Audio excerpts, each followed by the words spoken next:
Assalamualaikum warahmatullahi wabarakatuh. Perkenalkan, nama saya Tita Afrila Margaret dengan NIM 231440035 dari program studi Teknik Instrumentasi Kilang. Di sini, saya akan membuat topologi jaringan berupa Smart College Environment. Rencananya, di sini saya akan membuat 3 buah jaringan di mana berada di laboratorium 1, laboratorium 2, dan juga ruang khusus dosen. Oleh karena itu, saya akan memakai 3 router. Untuk lab 1, di sini saya akan memakai switch, lalu ada server, ada 2 laptop, dan juga 2 PC. Dan untuk lab 2, ada switch, ada printer, dan ada 4 PC.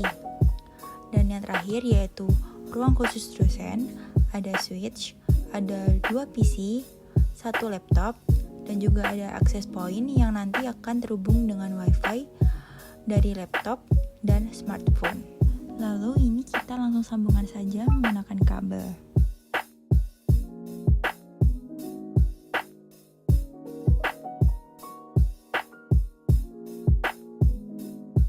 Setelah semuanya terhubung menggunakan kabel, kita menuliskan untuk IP networknya. Di sini saya memang sengaja tulis di sini untuk mempermudah. Di lab 1 saya menggunakan IP network 192.168.1. Ini dari 0 sampai 24. Di sini saya akan menggunakan statik, dan untuk di lab 2-nya menggunakan IP network 192.168.10.0 sampai ke 24 dengan menggunakan DHCP. Dan yang terakhir yaitu ada ruang khusus dosen. Di sini saya menggunakan IP networknya 192.168.20.0 dan ini bisa sampai 24. Dan di sini saya menggunakan DHCP. Oke, sekarang kita mulai untuk routingnya dulu agar tersambung antara ketiga router itu. Kita masukkan IP-nya dulu ke router 0. Di sini kita ketik no aja, lalu kita enter. Nah, terus kita ketik enable, lalu configure terminal, lalu kita ketik interface FA0/0, lalu kita masukkan IP address-nya yaitu IP address 192.168.10.1 dengan subnet max 255.255.255.0. Lalu no shutdown. Nah, kita exit dulu. Lalu kita masukin interface sebelahnya yaitu interface SE2/0, IP address 10.10.10.2 dengan subnet max 255.255.255.0. Lalu no shutdown. Habis itu kita exit. Kita beralih ke router 1. Ini seperti biasa kita pencet N aja, lalu enable, configure terminal. Kita masukin interface FA0/0, IP address 192.168.10.1, 255.255.255.0. Lalu no shutdown. Kita enter lagi, kita exit, lalu interface SE2/0 dengan IP address 10.10.10.2 255.255.255.0. Kita no shutdown lagi, lalu kita exit. Sebelum saya lanjut, saya akan menjelaskan mengenai OSPF karena di sini saya menggunakan OSPF. Oh iya, OSPF ini tuh mirip ya dengan RIP. Di sini OSPF sendiri itu ialah protokol yang membantu router itu untuk menemukan jalur terbaik untuk mengirim data di jaringan. Jadi cara kerjanya itu otomatis dan cepat sehingga sangat cocok untuk jaringan yang besar. Dan di sini protokolnya itu juga dibagi menjadi jaringan agar lebih efisien dan menggunakan algoritma untuk memilih rute tercepat, memastikan data sampai dengan aman dan juga tepat waktu. Oke, sekarang kita mulai routing menggunakan SPF-nya ya. Lalu ini kita ketik router OSPF 1. Kita masukkan networknya, network 192.168.0.0.0.0.255 area 1. Lalu network 10.10.10.0.0.0.255 area 1. Lalu kita N. Kita berpindah ke router 1. Kita ketik seperti tadi, router OSPF 1. Lalu kita masukkan network 192.168.0.0.0.0.255 area 1. Lalu kita masukkan networknya 10.10.0.0.0.0.255 area 1. Lalu kita N. Kita beralih ke router terakhir. Ini kita ketik seperti tadi, no. Karena ini tadi belum dimasukin IP networknya, kita masukin dulu dari awal. Enable configure terminal. Lalu kita masukin interface FA0/0. Kita masukkan IP address 192.168.255.255.255.0. No shutdown. Lalu kita masukin interface satunya SA2/0. Lalu IP address-nya 10.10.10.2 255.255.255.0. Lalu no shutdown.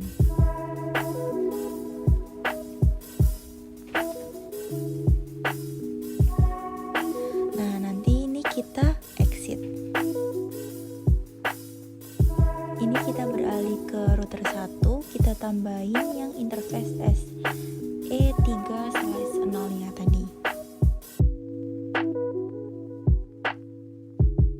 Lalu kita masukin IP address 20.20.20.1 255.255.255.0 lalu no shutdown. Oh iya, jangan lupa exit. Lalu kita masukin router OSPF-nya. Kita ketik router OSPF 1 dengan networknya 20.20.0.0.0.0.255 area 1. Lalu kita N. Kita beralih ke router yang terakhir. Kita ketikkan seperti tadi, router OSPF 1. Networknya 192.168.0.0.0.0.255 area 1. Lalu network 20.20.0.0.0.0.255 area 1. Lalu kita N. Dan jangan lupa untuk exit.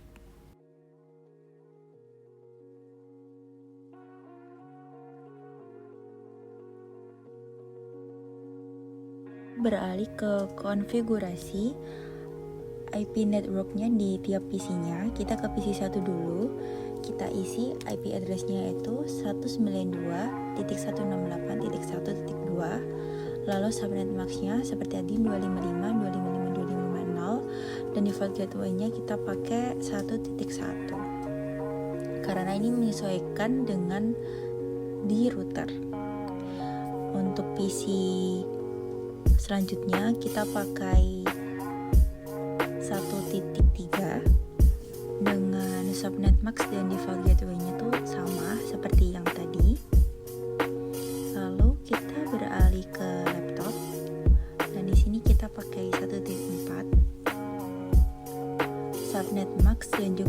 gateway-nya itu tetap sama.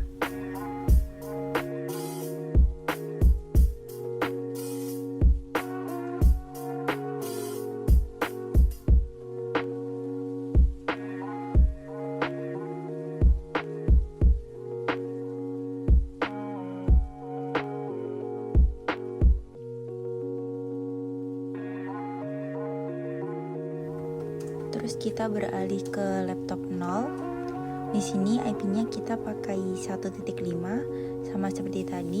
Subnet max-nya 255.255.255.0 dengan default gateway-nya itu 192.168.1.1. Nah, untuk servernya kita pakai di 1.6. Subnet max-nya itu tetap sama seperti tadi. Dan juga default gateway-nya itu menyesuaikan dengan router. Kita isi aja 1.1.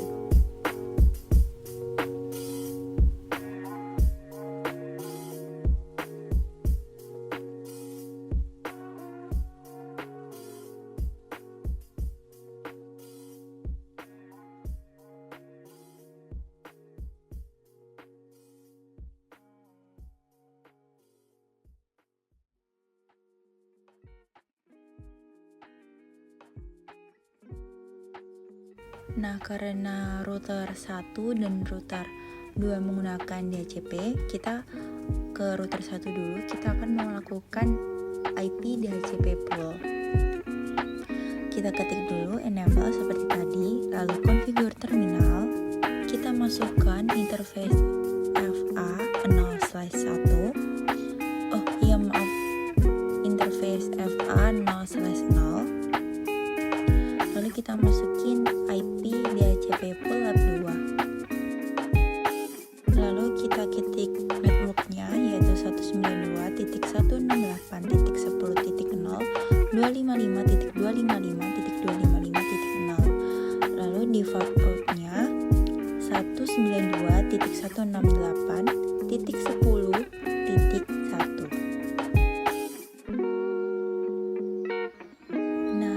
Sudah disetting ke DHCP, kita langsung mengecek ke PC-nya, kita ubah yang dari statik ke DHCP.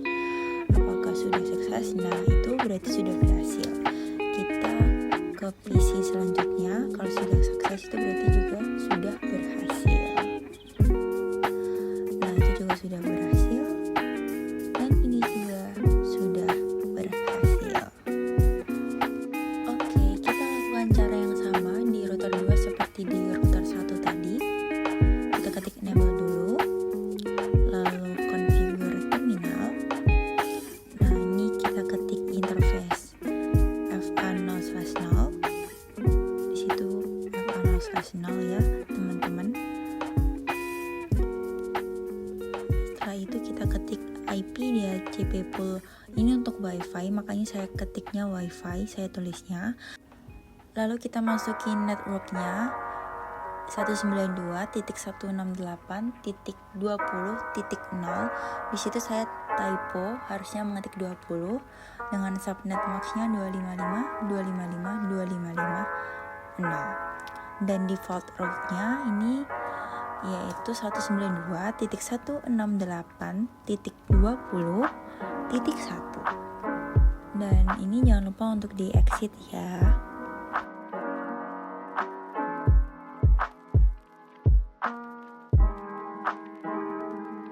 Lalu kita langsung cek di laptopnya.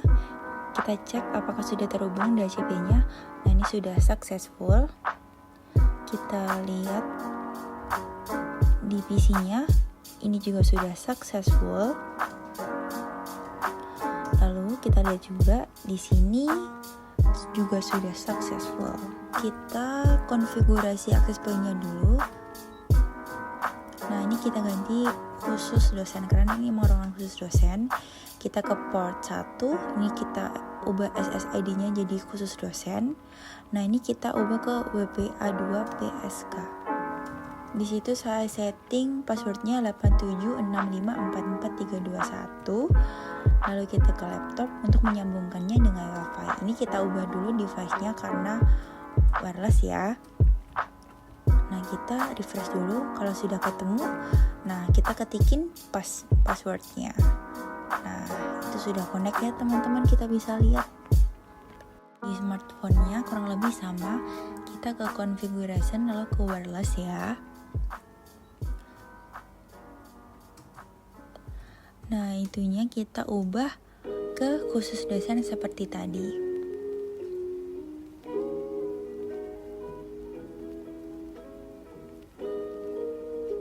Nah itu kita ubah ke WPA2PSK dengan passwordnya 876544321.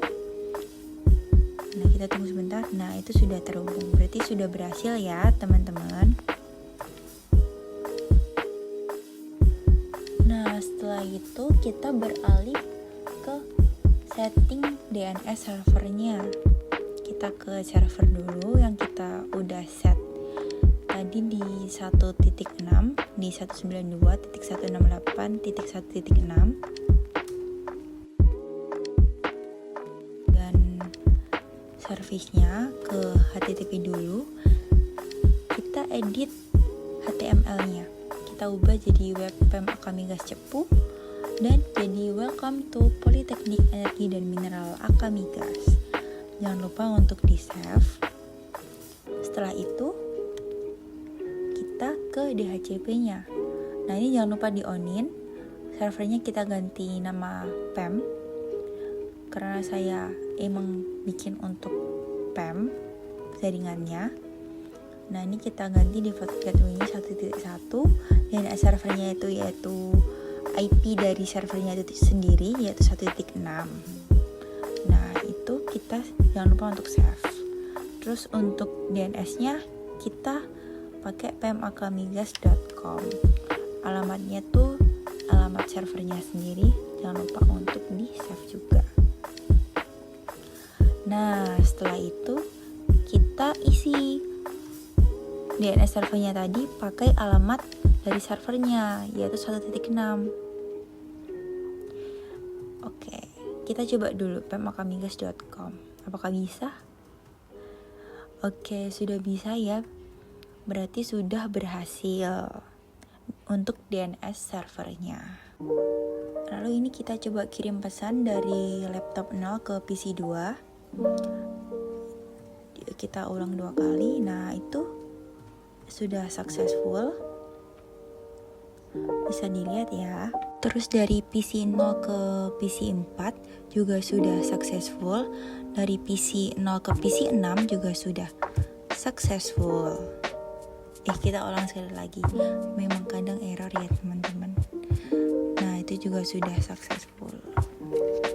Ini kita coba untuk mengirim pesan lagi antar jaringan dari PC 2 ke laptop 3 itu juga sudah successful. Berarti sudah terkoneksi. Nah untuk mengecek kembali kita coba ping ke 20.4 dari PC 0. Nah itu berarti sudah tersambung juga karena pingnya sudah berhasil. Kita coba ping lagi ya dari PC 3 ke 1.3. Nah itu kita tunggu dulu. Nah itu udah send for, receive-nya for, loss-nya 0, berarti sudah berhasil juga. Ini bisa dilihat kita sudah mencoba ping dari masing-masing jaringan. Dari beda router pun pingnya sudah berjalan dan berhasil, berarti antar jaringan ini juga sudah tersambung. Baiklah, cukup sekian untuk topologi jaringan ini, semoga dapat membantu. Wassalamualaikum warahmatullahi wabarakatuh.